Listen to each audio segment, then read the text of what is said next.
سلاو دم باش ایواریا بخیر بینارن دلال بینارن خوشتوین کانال بادینان سات و برنامه ایوارا بادینان او جارک دی امت خدمت هوایم برز و خوشتوی دنا بینارن هر بعد دوی بانگشه هر بجاتن آنده همیشه هندی درفت بو ایوارا بادینان چه بتن ده میوانداریا کاندیدی نگاتیان نشیمانی کردستان که دکو هنش نیزیک و ناز بکنو بزانن پیام و کارنما وان چیه بو خلق خوا خلق دور خوا و بو چی خوا کاندید کرنه و دی چابنه نوینرد مین دهاتی هلبت بو و خلکی جی مدو کسید میوان کرین هر دو بارز جی کاندید تیجاین پارزگاه نینوانه کاندید که برئیس حسن خیر و میرزا بک کندالی کاندید جماره 23 بو پرلمان عراق لسر لیستا یکتیا نشیمانی کردستان لیستا 266 هر وهاجی برئیس نوزاد ترکی اسماعیل هپی باباواتی جماره 19 بو پرلمان عراق دیسان سر لیستا یکتیا نشیمانی کردستان جماره 266 گلب خیراتم بو ایوارا بادینان هر دو بارز بله دست بکش کاک نوزادی دست بکم کاک حسن که درفت مزه و سمده فوا کاک نوزاد وکی بینار مجو امجید خوازم بزانن پیامتا یان کارنامتا وکی کاندیدک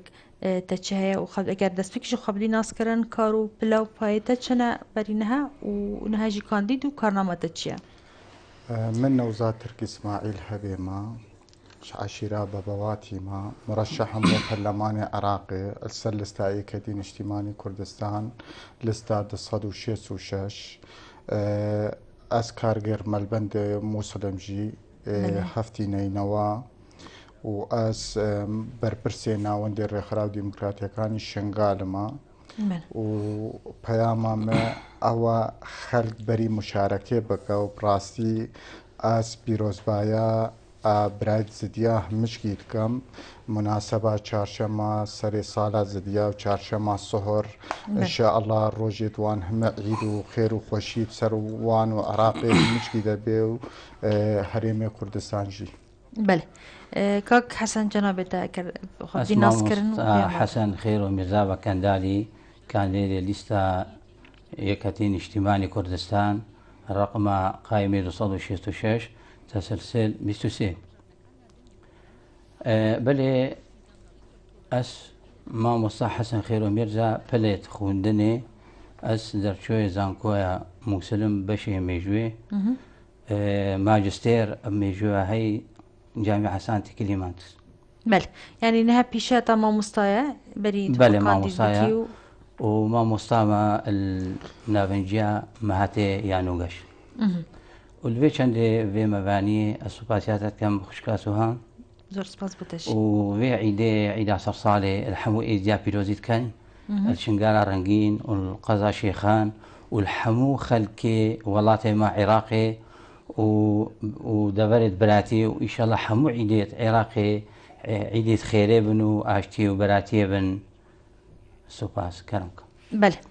ان شاء الله صلاة ني صلاة خير وبركاته بدوكي بيش صلاة خدمت گزارية بد بو دبره بو براين مان از دي دوباره لوان بيروز كم كده برنامج ملسر كل بيجن ججنا اثر صلاة خوشكو براين از دي بي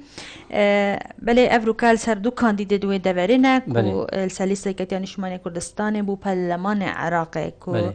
دبنا نوينرين وان دبران از بارم جناب بوش دبرا شنغالي و كاك حسن جيبي دبرا شيخان اقالك باشا بينار مجي اگر تخوازن دبرا شيخان وش دبرا شنغالي هند هر بسيارك وابد هند كاران راستخو ارستاي هر دو ميوان مين بارز بكين كوبر بجيرن اللي صد وشيست وششن يكتيان شمال كردستان بو برلمان عراقي بلدي ما دفكك نوزاد كاك نوزاد لسه كتيان شمال كردستان ايصال كارنامه آن بيجن برنامه چیه و چه بکاتیه ده چه برنامه خود گرینگی چه تشتکی دای بوی دوره والله برنامه لستا 266 براسي برنامجي توكميا چند مرشحة چند بيك هاتت محافظة موسيل تكاري وكو عراقك مصغر همه بەشدارن چەند زمان چەند مەذاهب چەند ئەدیان پێک بە ژیانێک بەری چێترە لستێدا و دوورە مەرحەلات تێ هەکە خەلکێ محافظە مووسێل و فارزگای نینەوە متمانە کادری ئێکەتی نیشتیمانی کوردستان ئانی بۆ پەرلەمانی عراقی ئەوێ بهتر خزمەتە خەلکێ و نیشتیمان کرد. بله باشە چتووارەکەی دەپەتە دە خزمەتت کرد خوازت کیش گرنگی بچێ لاینێکی ژانێدا ئەلتوێ دەبەرێ. والله الباري مثلا خوندني دا الباري خدمات دا مثلا وك جادة وك مستشفيات وك مثلا اهتمام بجهديارة فلاحة بكريكارة بچنتي نتيجة سر مستوى محافظة موصل همشكي وقو ما مسطا مثلا تأمين كرنا مال و ژیانێکی باشتر بۆ خەلکی عامەتەن بۆ فەقیر و هەژاراژی ئێکەتی الپێش هەلبژارتنا کرا و نەهاژی ئینشاء الله البەرنامەجێ مەدەیە وەکو لستات 166 ئەم بهتر بڤان شەبەکە ڕعای اجتماعیە وان بەیەکردن و مثلا دەستور ببێ یاسا السەر چەند خەلکی هەمشکی وەکو یەک ئێک جاوت ئێک ڕەنگ. بله کاک حسن دمدف جنابته هلبت لیستا 266 که تنش من کردستانی ویجی یعنی بشه برنامه ویش چندین خالم بکادیه گلو وکی کاندید جی تا بخواجی برنامه که تا بدینات کو سرکار بکی؟ بله برنامه مدى أخوة عزيز مدفيد أم دا خوازها أفكرنا زانكوه كي الشنقالي بكين وكي الدورة شيخان چونكو وضعي أمني هر صال الدورة موسيل إيتك شوية بله قطابي إيجيا نشين كلية خو كمل بكان هما صال بو صالي كلية استقبالها طالبات كان درچن اشبولا شيشي ويجي وزانستي بلي وقتي قبول بن الكلية بشتي هيك تريد إيريشكا إن خوش يا أمني شيء طالبت إزديت كردت إزدي بعضان هرك شو دفرا خو شون شنقالي أو زفرين شيخان لبلي أبا يقرن كابو بكي يادي مدفيت أم داخوازا خدماتا بكين أو منطقة محتاج بله قالك دبل المنطقة شنقالي يتهين قالك قند المنطقة ما يا شيخان يتهين المنطقة الخوش يتهين باور كهذا قنت يتهين القضاء شيخان هطانه مستوصف لنا وكي قندي ايسيا وكي قندي انبيشين خوشابة جراحية يا ديتر امدي داخواز كين مستشفى كولادة يسنتري المنطقة يا انبيشين تلسقو بتدانان دنابرا قندت ايجاو خلقي دورو برا لقالك جاري توزاني حالات هدا يقولوا يتهين هذا دي قاعدة مستشفيات بتضحية في دور بني النبونا في نبونا مستشفى المنطقة يا دي أمدي داخوازا كاركي بكين أم برمجكي داني وبرنامجكي بو بطالة شارة سركين يا دي هندك موظف ما يتهين سر پرورده يا دي أم بيجين اجبر شهادة وان بلي خريجة أعدادية مهنية أعدادية مهني وكي صناعة تجارة صناعة التالية صالي أوان تطبيق وهاي بله تطبيق شروش أوان ظروفة أمنية وقتية حصاري الصالة هزارو نحصادو نوطي هطادو هزارو سي خلقك كنجي حصار بو اهتمام مدرسة نكر بو قالك شوين تطبيقي آن رداوية كريبو مدرساوي وحساب نكريا شهادة ششي فيجي تاتينا فصل كرن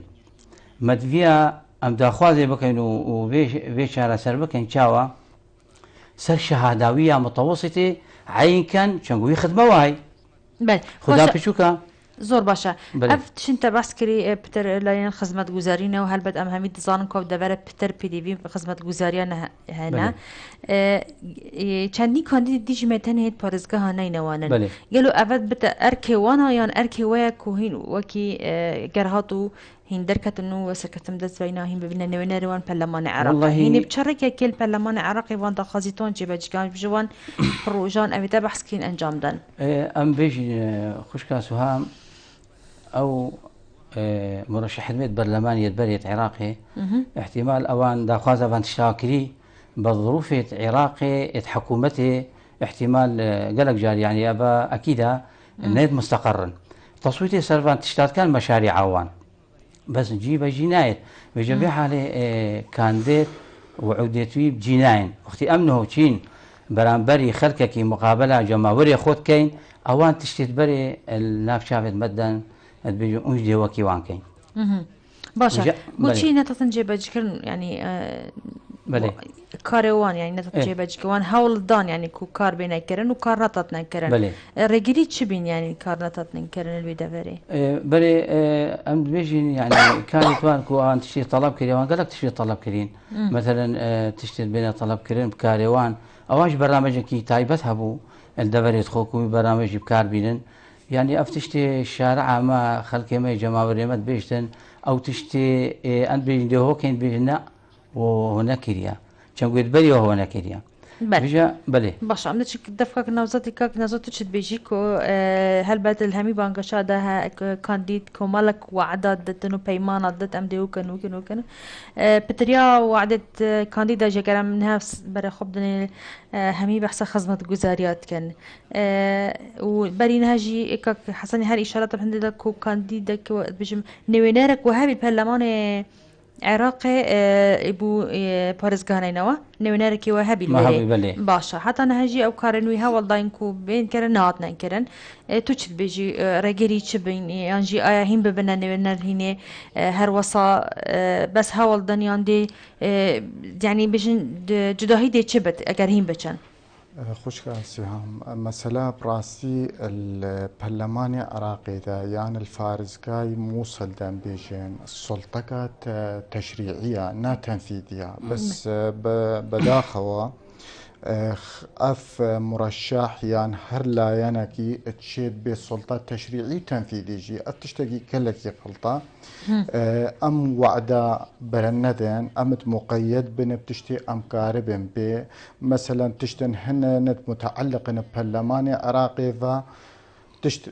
تشتن هن متعلق ببرلمان عراقي ف او السيستم برلماني عراقي دا بينكرن مثلا وكو دستور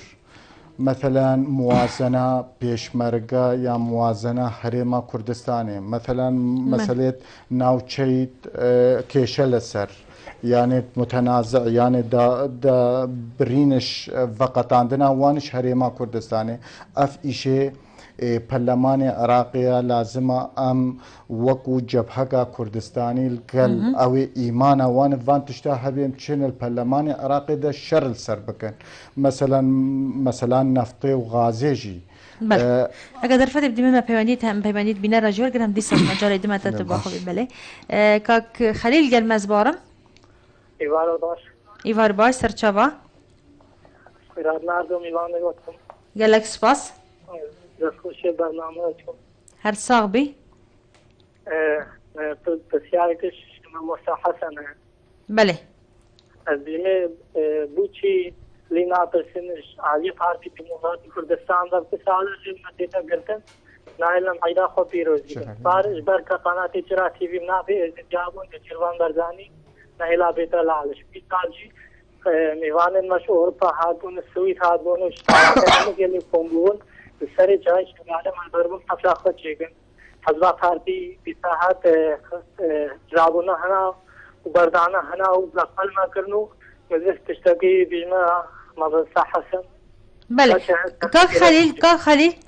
از باش تينا گشتم ما بس تا ابي كود آهنگ كيتا گيران ونهلا نو آهنگ بيتا گيران بله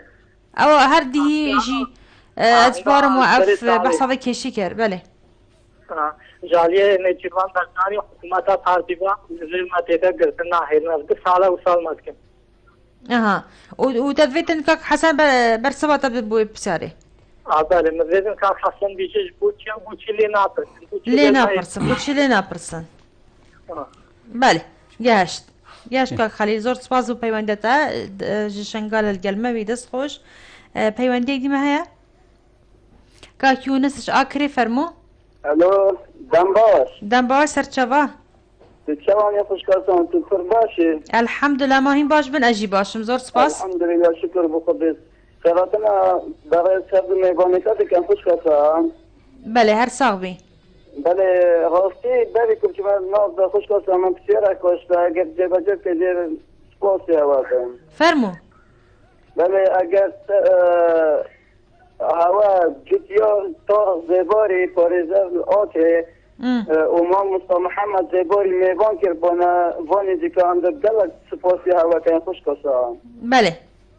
بله اگر هوا هر میوان که خوشکاسان میان بلا سهشنبه یا چهارشنبه بید همون دیمه مجاله های برای خوب بدهی نشاشه با دینان سا بەێ ئەس باوەڕکەم کاک جوتیار بە میهڤانکەری بی ئیڤارە بادینان بیرە هەوا بتن بله ئەس بێژم کاک جوتیار بە میهڤانکەری بی جوتیار و جوتیار زباری انگو میوان کربی من بەس کاک جوتیار میهڤانکەری بی و یە دیژی دێ میهڤانکەم سەرچەڤە خدا راستی ما هست که من خواه ندی که دخوازم گنجا اگر میوان کرد و جوتیار دگلک کیف ما ایسته بله. دگلک کسیار ایسته بەێ سەرچەڤە کاک یونس مادەم داخوازەوە گەنجانە سەرچاوت من پرسیارێک هەیە بۆ میهڤانت مە انشالله به هر سرکسی بین انشالله در سرکسی بین و دینا جبن بس خوش کسیم افکه نزدت نه بشن اکتی بلکه کردستان عام همین لاینک افکه دنگان یوالی هاتی کاندیدا بوما خو یوالی هاتی که از خود بیزر رشن دنگی خودم چونکه دیگه مثلا سوشه همین لاینک ده آقن ده باز کن ده بشن ده وکنه ده چکنه نزا مطابن دیگه تا خوشا پاشتی رو بشن امکوکت نا بینه و اگر نها بیتن گل کادر اندام خرد ده بزنه ده وکنه چکنه باز مطابن خوش کسا بەێ باشە کاک یونس زۆر سپاس بووتە بوو بەشداریەتەش ئەکرێت گەلمە بی کاک فەلاح شنگال گەلمە فەرموو باشکا فەرموو عاشو سەرچەڤە بله کاک فەلاح کاک فەلاح کاک فەلاح گەلمە نەما بەێ پەیوەندێک دیم هەیە بەێ کاک فەلاح گەلمەنەوە زۆر سپاس بوو پەیوەندیت کاک خەلیل کاک یونس کاک خەلیل پرسیارە ئاراستەی جەنەبەدەت کرد کاک حەسەن ئەگەر تو بەرسەواوی بدیک و دویان ئاهەنگێکی ئەس بژم ساز بکەن دیژی پەیوەندی بوو ماهاتە شوێ دەبەرێ و نەهێلانە و بۆچی لێ پرسین وە نەکرد ینی چەند تو ئاگاداری وی چەندی بی و بۆچی نەهێڵان ئاگاه لێنینەوە و چوو کەسی جواب نەدایەمەیە و ئەف ئاهەنگا بێتەکردن ئەف خۆشەمە چۆ علم تێنینە نەگوشتێمە کەسی پێ نەحسینە و هەکار ببێن بلا بخۆ بکەن تەلەفۆنامە بکەن ئەم دیاریکارین گەلوان بە هەلگەفتەوە سەرێ ساڵاوەیانیدا ئاهەنگێکی گێران ئەس باوەڕم هەندێک ڕێگەلی لۆنات بکردنێ جەنابێتە ئاگاداری وڵاکە شرخصەتە مامۆستا مدیا و فەرسەتێ بدەم مەجبەر بێ سوالە مرتبطە سەر دینە برادرانێت جەماعەتێت تەفدا ئەدڤین ئاهەنگەکێ مناسبە چارشەمە سەری ساڵێ سەرێکیای چێکەن ئەز بخۆ گەلوان سەر خەتێ بووم حتى من شخصيا تلفونا معاوني مديري أسايشة سر بارتي ديمقراطي كردستان فكر وعمل سر هويبون مثلا أدفي هر تشتك تقا يك ببي الريقر السرفا مثلا خلق وكو بين بالسر خط وكو مظاهرة حقي وانا ماثي وانا اجبر بزوري كتكنكاري ضغطي في جماهيري بقري اف ئاهەنگە خەڵکی شنگال بوو بەس ڕێلوان هاتە گردن پراسی مە وەکو یەکێتی ئیدانە ئەف تشت کرد ئەژبەر خەڵک بەرەی ئازاد بێ ئاهەنگە بگێرلکی دەرات vê ئازادە وەزانی ئەگەرێت وێ چ بین کوڕێگەری وڵاتەکەی وەڵا ئەگەرێت توێژی پراسی برادرانی تەفدا سەر مەسەلا پەکەکێ وان تزانی هەلوێستەکە وان هەیە ئاهەنگی هەر ساڵت گێرن لەسەر جیای شنگال پارتی دیموکراتی کوردستان لەوان بۆیە ڕێگر و نەهێلا ئاهەنگ بڕێ بە چێژ ومە گەلک هاوکاریژی وەکو یەکەتی هاوکاریە مەبووان کرد هەندێک ژێل سەیتەرا ئەرقەلە بۆوان هات بوون چێکردن ئەس یەکشوان شخصا بوو ما هەندێک ژێ دەرباسکردن دەرباسی باژاری شنگال کردن تكملة بيه خوشكا عزيز از پیوندی ورگرم دا گلن لمیسه تلفونی و پشت کده در فدید مدگک حسن کاک زیدان گل ما فرمو الو فرمو کاک زیدان الو او کاتا باش همو کاتت باش سرچاوا دست خوشی برنا بله الو. زور سپاس الو ما هاشته کاک زیدان فرمو زيدان عبد الله كاك عبد الله بلي ببورنا قلتي كاك زيدان وكاك عبد الله القلمة بلي كرم قلت كاك عبد الله عبد الله لسوران از لسوران السوران بلي خوش حال فرمو او كاتب باش خوشي برد همو كاتت باش سرچاو دست خوشي برنامجك لي كم بخيراتي او دمي وانا قبالكم قال لك سباس من تسيارك لو انا هي بلي فرمو تاسان بيجي يشتين اجتماعي كردستان لسنوري بادين او لشنغالو ل دينارتا وزاخو اكري وانا بيجي بزياد بوا تاسان معناي ايوا تاوروان دكن يشتين اجتماعي كردستان لسنوري بادين بيجي خو زياد بكا لهربجادني رابردو دغه استا گورانکاریکی سرتاسر بکا من دنیا من ساری سوران او بيجي استانکا من سوران تلفون بونغو کا بيجي يشتين اجتماعي كردستان تارادي کی زور زیاد کدوا ان شاء الله لهربجارني ده هاتو سرکتن تومار دکن دیوادارم ایوش تا میوانه كان بپرسی تاسان بيجي يشتين اجتماعي كردستان لدوري بادينا زياده كا بله باشا كاك عبد الله هر أبا بسيارته بله ده البرنامج تدكمو بنرك زور لسوران هي كنال بادينا قالك سبارتك عبد الله صلاف والرزم من بوتا ومال بطاتا وبو بينار المجي للسوران جابوا ما جيت كم دس خوش بهوا بله أس حسكم تمام بكي باش دي بالسيارة دي ساش كاك نوزادي كم بله بله خوش كاسوهم بالنسبة بان آهنگا أول يا إيكي لازم أو نونري يكتين اجتماعي كردستان الويدر كيف بحسنن ده هاري كاريا خلقي خو بكن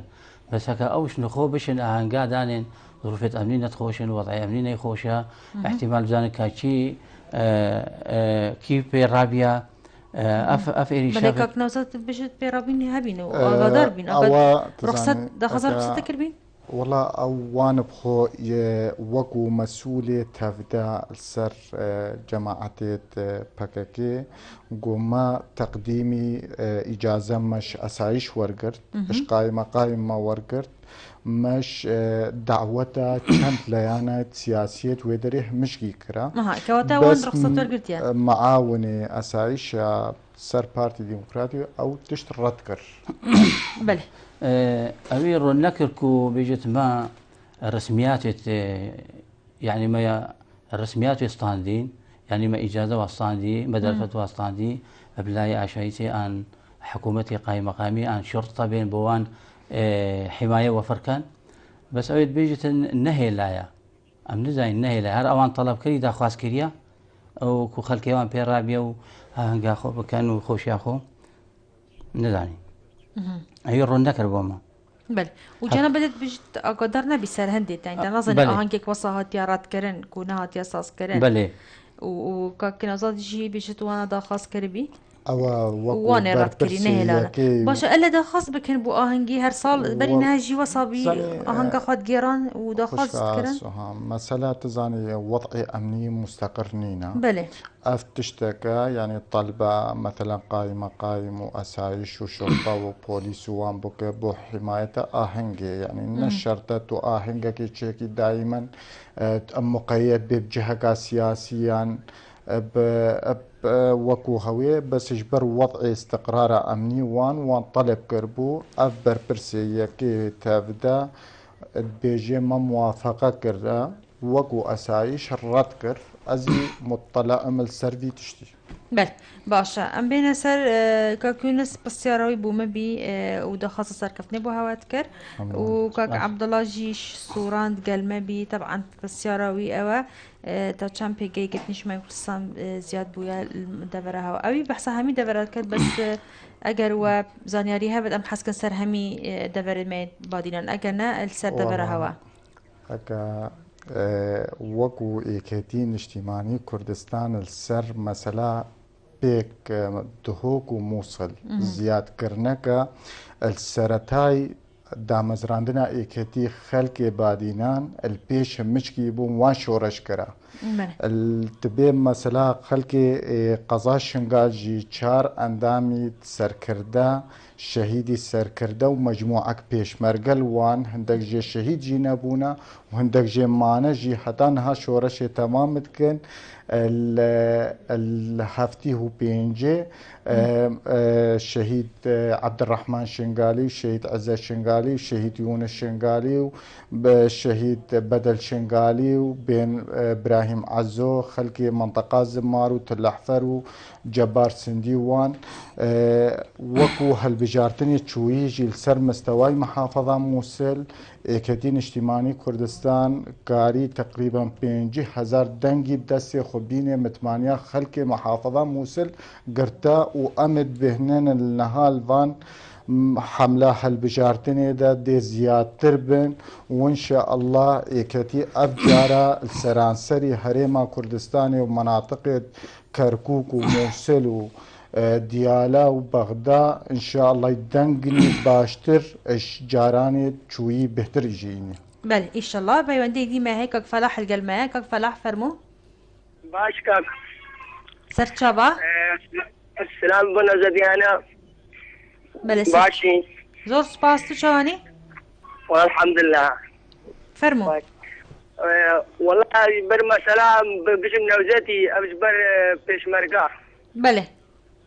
والله ناوێ نەهاوین بەری چەندێکیە بجاراتر هەتا وێگاوێ نەهاتە مگۆ نەوزەت بەگی چارێکت کە موچە پێشمەرگەتە بەحس کرد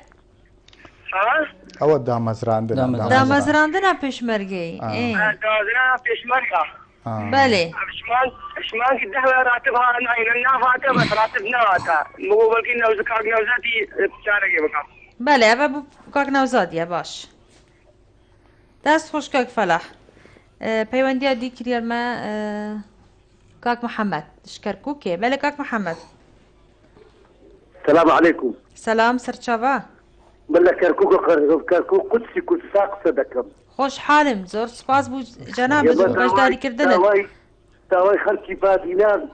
داوای لە خەڵکی بادینا دەکەین هەموو وەکو کەرککی هەمووی لستەگەی بەڕێز مام جەلال بکەن لسی 266 مرۆکو کەمەندانێکی سەنگەر قسە دەکەم ئێمە خەڵکی کەرکووک هەمووی سەوزا هەمووی یەکێکی نیشتیمانی داوام لە خەڵک رێز و احترامی خەڵکی کەرکووک بۆ خەڵکی بادینا دەکەین بە تایبەتی خەڵکی بادینا وەکو سەید برایم عەزۆ و هەمووی بە پەرۆشە و بە لستەگەی بەڕێز مام جەلال بکەن ئێمە داوام لە خەڵکی بادینانە هەمووی بۆ یەکێتی نیشتیمانی کوردستان هەر خزمەتی خەڵکی منەت خۆی دەکات بەڕاستی یەکێتی نیشتیمانی کورد احترام و خەڵکی احترام و پشتی خەڵکی بادینان بەڕاستی شۆڕژێرە خاوەری خەباتن خەڵکی بادینان ئێمە داوای بەڕێز سەرک مام جەلال سەر کۆماری عێراق و سکرتێریی نیشتیمانی کوردستان ئەبێ ئاڵاتی مام جەلال بپارێزی لە حیزبەکەی مام جەلال بکەین ڕێز و احترامە بۆ خەڵکی بادینان هەیە چاوی تۆ ماچەکەم و چای کارمەندان دەکەم زۆر زۆر سپاس گەلەک سپاس کاک محەممەد زۆر سپاس بوو سەلاڤ و ڕێزت مەژی بناوێ ستافێ ئیڤارە بادینان و کەناڵی بادینان ساتل کەرکووکە خۆشەویست قودسا کوردستانێ هەر بچی زۆر سپاس بووتە کاک محەممەد پەیوەندەی دیمە هەیە جەمال کاک جەمال فەرموو کاک جەمال سلام خۆم تو چاوانی باشی سەرچاوا زۆر سپاس تو چاوانی زۆر سپاس ساوی گەلە مەمنون جانترین سڵاو ڕێز بۆتە و تاوا کادر و پارلەمانت بادینان گەلەک سپاس ساوی گەلە سپاس ئەس دەستخۆشی لە تا بکەم و دیسان تەخۆش بە بژێرە مەژیکری خۆدا نەبر و پاستی کاندیدێت مەژ شێخانی و دیسان وەکوم شێم بێژین لە هر جهه که بود میوان کریم ولی ابروکه شنگال جی هاتا نافدان راستی اگر به ساکن شنگال حتی وگاوه زوربه یا خلق شنگال باجر دهو که کار دکن زوربه یا وانه هفته جساده بیکارن بله اول نه تبریتن جبو بو یعنی که بجن جلوی حکومت و یا جلوی یکی نشمانی کلستان و اولای نسبه ایوید کن اف کاندیدیت ویرز تنم را شاکرن دنگ خود خلق داده ایوید کن کار بو بیده گرن تخواه گنجا یعنی گنج وی گاوه بجمه هفته ساده جپتر خلق شنگار ببهرن ایوید کن اگر ها تو کاندید مسر کتن سرکتن اینا بلا باوریه که مکن بدن خبی جاری کابین هشتی شول بیده کنن و شول که بیده کنن جوان کس اوید ابرو که دیوانه داره اینشتین جانترین سلاو ورد خادره ده زور سپاس که جمال دست خوش که دل دار گلمه فرمو الو ایواری باش ایوار باش سرچاوا خیرات نامه والیتان کن هر ساق ببجید والله بجرة که سبارت لانگرید من دوکی بله الو بله که دل دار فرمو راستی تشتكي نيجانا و تنجي كوري بدن و راد جاينن و بشيوان كي نيجا استينا گشتو که دل دار چه تشتکی نجانه سبرت لا انجليز مان دغرا دوكي و الزخو تنجي كوري بدن و بشيوان كي نيجان راد جاينن مثلا كردية بجد ايكيش كان يكي اوفر راتي بيت طرفه كاتيدا بله بله که دل دار گلک سپاس بو بجرت دست خوش داشتی که دل دار پیوندی مهنه بله که خالد شیخان دیوار گرین فرمو که خالد بله ایوار باش ایوار باش سرچاوا و گلک سپاس لسته 226 یکتی استمان کردستانی بله پارێزگانە اینو ابسر کرد بله لێ من تنی تفسیرەکە ji بەرز کاک حەسەنی بەس بەرنامەی ji بۆ ئافرەتان چییە di lista 226 دا سوپاس بله زۆر سپاس بوو دەژی بله از بارم بینیارت مجی تخواستن بجدار بنو و کمالک بسیار جی بواجی هاتن و هندکا جی انیرین دی انجدا نیشمندان کاک فلاح بو بحثا دامزراندنا پشمرگی کر بو کاک نوزدی خوشکە سوهام مەسەلا دامەزراندنە پێشمەرگە ئەم هەمە زانن وەزعی کوردستانی و متعلقە حکومەتە هەرێما کوردستانی ئەڤرۆ 208 ڕۆژنە تشکیل نەبووە متعلقە تشکیل حکومتی و حتی تشکیل چینه بیا حکومتی کس نکاری کسی دامزرینه هکه هندک مرشح یان هندک لایان نو افرو کتنه نیف خلقی دا فایلش دستی خلقیت کرن او مبستی وان مبستی هل بجارتنا و دعایا انتخابیه پشتی دنگا خلقه که بدیتی وان فایله همشکی احتمال های بصوتی و بعضی جه براسي مدفي خلقي ما هشار بي ام شو وعدان نبدن اف كاك فلاح مثلا قوتي بيشمرقة شنغال تقريبا زيادة 10,500 پێشمەرگەی هاتە تەعیینکردن پێشت هەل بژارتنە و هەندە مجموعەک خەڵکمان موافقاوانژی هاتە گرتن 413 نابوون بەس ئەف موازنە نێبەرە بە هەرێما کوردستانی و بەغدا تەخیر کرد و تەشکیلە حکوومەتە عراقی هەرێمە عراقی باشه که حسن کمدک هست بودا مثلا پشمرگی یانجی هر بچن سر بسیارا راستی که محمد جدا خازی هبیش و بحثا کم اندامک جی بیش کرکو که پیودی ما وکر کومنتا تا بویی چه بوکا محمدی بله امشينا جوابا يا كاك احمدي ما تبيني كي مجوها كر او تشتت بريت كيماسي هاي نا كيماسيا نريت مائت نهو تدا ديرونين المعلقو وقتي اوان جاكي تشريعيه تصويتي دسرت كان وقتي تصويت يتكر موافقه يتكرين حكومه نا قويه فان دا خوازاب جبينتن سلطه تشريعيه بيجا ام دبيجي ام حكومة عراق يا عراقي يا عراقي نقويك يعني وقت التصويت السرد كان تديت هاش وقتك فترة كيرا تديت او تكتلات نبا كوان دا شيبو ابا قحري شو لايكي ابا شو قحري تديت بالبان سحبوا شو آليكي دي ابا شخر تأثيره وزرارة ابا بلي باشا ويدمي يعني نونير من البرلمان العراقي وكيل الملك عنده دي بيجت مادام هولت من تشكاري جرينين وهولت من بياما منا جهينت يعني بدنك دارين تخاري ويدمي او دقاينتي او تصويت دقاينتي صوت خلكي خول قال خطبة الوزير كي دقاينتي دا خوازن قالك دا خوازي وخدمات تشتيت هين اللي بلي ازبي بخشكاخو نوناريت مايل ودركتي كتي نشتماني اوان كاري خوي كريت صوت خلكي خوي قاعد يودري صوت خلكي خوي قاعد يودري لحكومتي بكار نينايا سلطة التنفيذي بكار نينايا يعني قالك مشاريع تاتي بمحافظة نينوى نبي 2013 اجل كيان 2014 احتمال 2012 اجل كيان 2013 احتمال 2013 كان 2014 دا شي كان موازنة نينا مصادقة سر نكريا ليبلي ام وكي كاك نوزت قوتي ام موعدي او وعودا نادينا كاسيشي ليبلي داخوا زعما قالك ايري شدي بتهي مثلا ام بيجين عندك مناطق كهرب نينا نبي سر المنطقة ما محافظة نينوى ومسل كهرباوان فترة كدريج تشتن احتمال شهر ساعات 10 ساعات 8 ساعات حتى آفا فخوارنيني باشا قال باشا ويدمي توك نويناري كي تشي برلمان عراقي وك نويناري بارزقها ميسل وك نويناري كردان دي تشكي بوفان برزقال كن نهاتو بحثت كي يعني دي تشكي دي تشي هاولا كي دي دي تشا وكار كيكو اف اريشة شارة سرببن اف اريشة خلال اعلان ما ام تقرينا ملتي خو خلكي ما تقاين تما نو يبيج مثلا مشينا قندكي قال قندا ومجمعات اوان يبيج كهربنا منينا ابا بخوارني منينا شارع مشينا كدينا مستوصف منينا ام دبي بطاله يا زافا قالك تشيدي تاي افد دم هند قرهن او وقت تقري بومبا افت شبوها مي ديار بومبا خر ديار بتن بيجت بيجنا ماجي اونجي نكو وكيوان بن ريزو تقليل بوان فرقامو علينا وين بيشان بدا ابا بيجي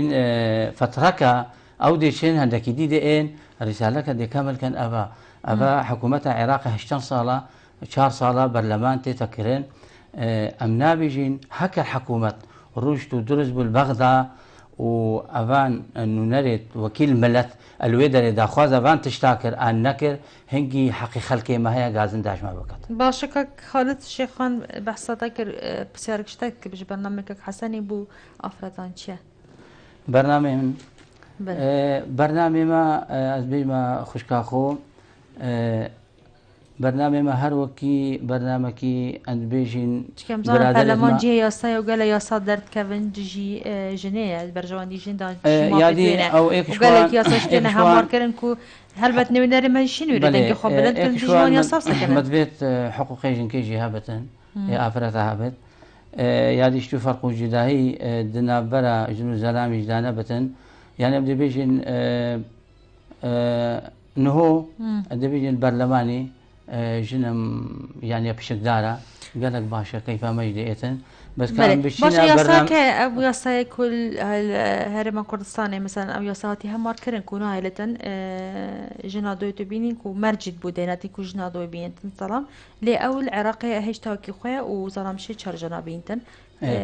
تو چند قالوا ياساي تو قال هندي بيتها ماركرن ناس قال هندي ما يعني وكي خواب مينتن أو ياسا عراقي بما يعني كاتبوا مرون تربك جارك هذه ياسا كل عراقي هاي أو كل زلام شي تشار جنابينتن أجد شو منطقة بلي أميزاني أبد دستوري وداعي دستوري وخاصة البرلمان العراقي همار كريا ورينادتن إذا أجاب مرجنا بتش خالة كده أنت مرجي بداناتي الجول مرج أو منجت تدانا بتن أظلم نش جنادو بينتن ولا توقيع جناية كيجي سرها بتن زاني تو قدري باش البرلمان العراقي يعني العراقي يصاوي تشارجن تشري داية حتى كردت متينا دفرت هوا يشنقال وشيخان جنادو مرد كن أبا هميد زمان تو چند قالوا ياسا آیا تو دو چی محالکی ما نبى بو جنانك وجنها جو خدناتا كك حسن كاندي ديوانا بله تدي تشوي هماركي يعني تدي جوي يا صايبي عندي هر بيجي يا صايب جي خده سوباس بوتا و سوباس يوان افرت اوان دكاين بلي حقي جني شوي هي تشاو زلامي حقي خود بيتن بدبيت قانونك بيت دانان زلامي حقي يك جنا بزوجت الا حالاتين حالة هي مثلا من دان لبت حقي ويا شن صالك جنا كيبينت موافقة عيالاوي اجي عيالاوي انا ساغبتن بكفتن حقوي هي جنك كذبينت بهاري كاريه اما ايادي ان بيجي من القلياسه بتدانان كويا فكري بيت زلام شار جنابينت سيابينت شارابينت احتمال دستوري وجه رئيس تقدير بوبريات ميت بسلمان احتمال حتى شارع جتينا نا شاراتين بس يا ما ايه كان دونا ايجدي ايه كدونا اوجي وقت يجي قال لك بزحمتها يعني قولي وجه رنتها يا ما بتش ايه اوجي قال لك زحمتها كان دو قال لك زحمتها بل بس تبيني نرى دفرك يعني انت تبيني نرى بله چن کسی که دستور منه كتب برلماني عراقي دا او نونري بنافي كردا اخوي بنافي كردا بنافي عراقي وبنافي فارزقال تيدا بله خشك عزيز بالنسبة جنة زلام يعني وقت جنة دينة أفتنا ما تشتكي خاص طيبتنا ما دواي ملتهما احتمال وكيمو قوتي اللي شكا بتبينت أما قانونك بيت دانان يا سك بيت دانان هر زلامك ألا سردا خوازايبت عيالي بمرتن بل أم قال دريجينا دنا بين سر برنامج دي ليستا 166 هل بدا أما كي دزانا أو دفرت كوهين وخال سر ببجير كده وان دفرين كود بجني وقاتيان بيجن دابرايان هر من نوارجان ماده 140 باشا دي چند يهين كار كان سر هندك و اف دبره و گران بو سر هرما كردستان اجبر كو اف دبره بوچي به خدمت گزارينه و كيمتري خدمت گزاري بي تينا انجام دان اجبر كو ماده 140 هرما كردستان جينه شت بتر گريگي ببدت حكومت عراق جي گرينگي وصف بينادت كو دبرين هل بد امضان همي كردن و همي جي بنفشارنا هندي چند سرسختانا هولدن بو في ماده جنبت هدي بله صالة 1950 ترحيل شيبو ترحيل شيبو شنقو أبدا بريت ات مادة صدو تشيل دينا برا حكومتها مركزي بون والقل منطقة كردستان دينا برا وان دابو سنورك بو أن دبي بين المطرقة والسندان بو لوقت صالة 1950 شورشا كردي سحبي شوي بدولتها دورو برا كفتي هنجي ترحيل شيبو افتر حيلة ما هطا 2003 جنابته قدارت بريس بدزانن بس 2003 هطانه از بيجم خلكي بيدا بري قالك ويتعبي وجيت خويت هيلاين ووارد خويت هيلاين وشو هاري كاريش لا حكومتي دقاش يوانا بالنسبة مثلا دي بيجين مادة صدوشل قالك اصاقيتواني تاتين وبارا ورنقرتيا وهندك اويستاندي وهندك يعني خرا نوكيك دي بيجين قالك منطقة 500 مرو بياستاني هذاك 2000 يواستاني هكا 10 مرو بياستاني بجمد بيتن اف مادة صدو تشل بجيبتن بجيبت وياديشك ابدا برنا بزبرنا بجي خوي سروشتيه بري بل كاك نازاتو تشل بيجي ديتش قالوا هر دي صاد السر هندي هاولدنكو ماده صادو تشل بيتا جبت كان يجي بديلك بو بيتا درخصن يعني بيجي ماده جديد كرتشنيك وهر چنه بجاره سريك بو وان دبر بيت كرن ماده صادو تشل ماده دستوريه قانونيه وهندك خالو نقطتي هنا مسألة تعويضي مسألة تطبيعي تشتنيت مهمة في خلقي ما هندك كاك حسن إشارة بيدا هندك ساكت خو قرتنا هندك هيورنا قرتنا ام وكو لستا ايكاتين اجتماعي كردستان هكام چنا بغدا ان شاء الله مي حولي خو همچكي دن السرد مادة صدو چيلش بر مادة صدا چيلش مناطق هريما كردستاني نهال دروي هريمينا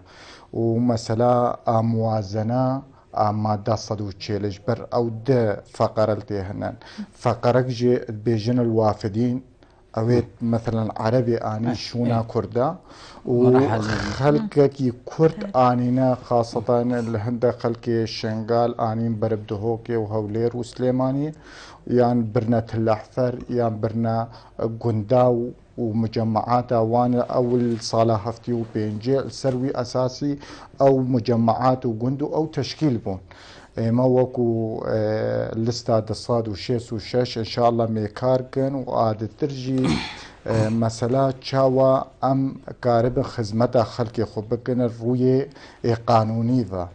تو نقاري تشتهم التلفوني تلفون ان شاء الله وكو مرشحة ايكتي ولستا ايكتي دائما ذي الكل خلقي و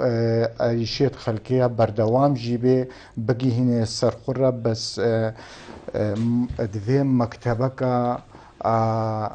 برلماني عراقي القضاء الشنغالي يعني شيخان يعني هر المحافظيجي جبر وضع محافظة موسل أمنيا حتى أنها استقرارك أمني تيشينا بويا ديجا خلق بربح شيقة وشيخان وشنغال غاردة ومنطقة شنغال بيويستا مكتبك مادة صدوتشيل أتيها مادة صدوتشيل أبهلماني عراقي تفكرن جا مطالبة خلقي وأريشات خلقي بقيني بغداد وان وزارة معني بله يعني كو هندي ان شاء الله كان بينا نونارة ودفره هندي مكتبة كلوية فكان بو ان شاء الله هكذا كرنا قازن زيتوانا وداخل زيتوانا يكش ارمان جد الاستاد الصاد وشيس وششة المنطقة شنغال قضايا برفرها سنور برفرها كيم خدمات واون افتشتكي البرنامج مدى انفي بكن وهر او احزاب كردستاني جي بين الوين وسنجي ممثلة وان هبن الكل وك فريق عملكي بيغرا كاربكن وام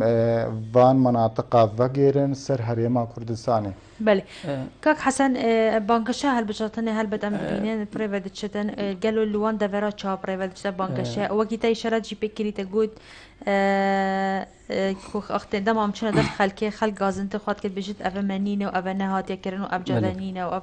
أم زانجن الوان منطقة خدمة الجزاري جي گله کی مادنا انجام دان باشه هینچا بانگشید که بانگش چا پروچ به امیدیا وصل خلقی انجی خلق گلوی نبینا و خدمت گزاری و اهمال کنوان دبر هر دیساب امیدن از خوشك عزيز الفي بانجي ام قالك مفاجاه بين قال خلقي خو اللي بلي ما ترحيلك هدي وهي در صالة هزار نصدو هفتي بيجي الصالة هزار ونصدو هشتي وهشتي هندون قندي راكرين وكي طفتيا قابارة خورزة شيخكا خرشانيا داكا إنا كرنا كن صالة هزار ونصدو هشتي وهشتي هطان هو شكوان شك نقول ديتوان آفاكرينا نشارع بوان بريه نكهرب بريه يعني أو خلكي ما وقت تشينا نافوان غازن ديش متكن يعني يكشوان برادرا احتمال قدارا مبكت قبرا هكرتا مادة 140 تسطان بوما يعني كساقا مادة تعويضة بوما سطان أزي دنجي خدامتا يعني قلت براي عزيز شيقا بمشوينا برلماني وما بوت ما داخواز كير وخلتك استانتنص هنجي حقيتها هيا تو داخوازي وغازنداش ما بكي اللي بالي خشكا عزيز الفي اعلان ما راستي قالك ام زحمتي تبينين بوشي براستي غازندت خلكيت ما والسرو شافت مددا وياديشك براستي ام خلكي دبرها ما بالنسبة إدما مرشح شكي أم قالك بله باشا كاك نوزات توچا في خلك يعني بيجي بانقاشا خالشات كي كاك نوزادي وصل كاك حسن وصل الشمادة كو خلك بهيفيا يعني أو بهيفيا تنابيني كل كارجري هندك كو بجتا دندان يجي حتى يكو هند قالك يعني وبريار إنها دن بيجي أصنع شما دندان يجي يعني بهيفيا كو بلكي هين كارك بوب كان تو تشد بيجي وكانديدا كو إيرو توان هيفي بخي وقرن السر ودي أخوة بشيمام بسر بريار أخوة بتشنا صندوق دندان دنجي أخوة بدن شبكو هنديني ونركي ما كرد بغضاء زيادة بدن بوما يعني بجن كارجري هاي بوما أهمية أخويا هاي سنة خوشكا سوهام المسألة حملها البجارتني تيادي هر خلقكي بالرنقكي وشكلكي وخطابك بشكلكي مثلا عندك جن طلبة ما في جنيتك عندك جينج طلبة جينجاتك عندك طلبة مثلا خوندكار ما في خوندكارات كا ادفي وكو مرشح هم بخطابة وان قسبكن ومصداقيات مرشح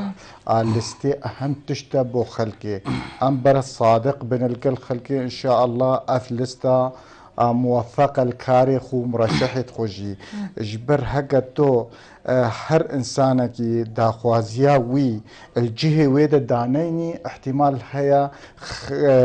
خلق وي مصداقيش جدفت بكيشي اجبر مثلا هكا بحثا صكا وان بكن تو السر مسألة قانوني ودستوري ومادة صدوتشيل تجي نزاني بي احتمال هيا وين مصداقيته يعني تبيني كافايلة تزي ساكتة نا اركي اندام برلمانا بس اركي اندام برلمان موازنة بو في مادة صدوتشيل تصويت السربك وحول بدا مادة تفعيلك قوي ترببي زودرين وقت بكره سر هريما كردستاني مثلا دتر السر مثلا ما في جنيه براسي وكو يكتي البيش احزاب كردستاني وحكومة عراقي واحزاب السر مستوى عراقي كامل كتي ما في جنال بيش مشكادا يعني الجن النفي كتيدا بويا وزير بويا قائم مقايم بويا الرئيسة بلدية يعني هر تشتكي هبي وهيل ما في جنيا كيما براسي جن أمد بهنن شاوى بقي صنع القرار حقيقي ومفعولة ويجني النيف الجنادة ديار ببي باشا بجنا من بدو هيك هاد برنامج تا بلي از كوميتك بتجي كشوا ورگرم پیامتا بو خلقتا تو وكانديدك اس داخوازش خلقي خوب كام روجا هالبجارتني خربشنا دنگي خوبدن وبلا قدارة فان اخفتنا نكن ابو مكارك برينو بكارنينايا انا والله اسناشم كارتي خوناينم بطاقه خو ناشم انتخابا ان خلقك وام ترسينتين بلا اجبان خودوري فان شولاب كان او كسي بش تدنقداني او حره وإيرو ديمقراطية وبلا كاس نترسيد وبش الدنقي خو بدت ايوي ببيت الرجل المناسب في المكان المناسب. زور باشكك نوزات. والله خطابة ما بو چند خلقي عراقي بقشتي وتايبتي محافظة موصل چنا سر صندوق الدنقداني وكو شهيك وكو داوتا چنا مافي وانا نهي لنبكسيفا وچن دنقي خبتنا في لستا تصاد وشش لستا جناب امام جلالة لستا شهيدايا لستا ديمقراطيتي وبيك فجيانيا وما في خب كسيفا نهيلن وچنا سر صندوق الدنقداني وكس سررا الوان نكي بقفاو وحيلاوان قالك سباس با ما دبونا و هيفيا سركفتني بهاد خوازا في تاريخ اس داخواز كم ببورا كورتي بكورتي داخواز كم مام جلال سلامتي بزفرن ان شاء الله زور سپاس با ما دبونا بله بینر تجا خوش تیوی زور سپاس با هر دو میوانت من برئیس حسن خیر و میرزا بکندالی کاندیدی جمهوری 23 بو پارلمان عراق رسالی سیکرتری شمالی کردستان 266 هر وها برئیس نوزاد ترکی اسماعیل حبیباواتی جمهوری 19 بو پارلمان عراق رسالی سیکرتری شمالی کردستان 266 بو پارلمان عراق لینوا هر دو برئیس حتی هفته دهاتی امد هنا ايك هميشه شاد وبختبر بن وسركفتن بو كانديديت ليستا 266 زور سباجي بو بيشنغا كشمير خاطر هوا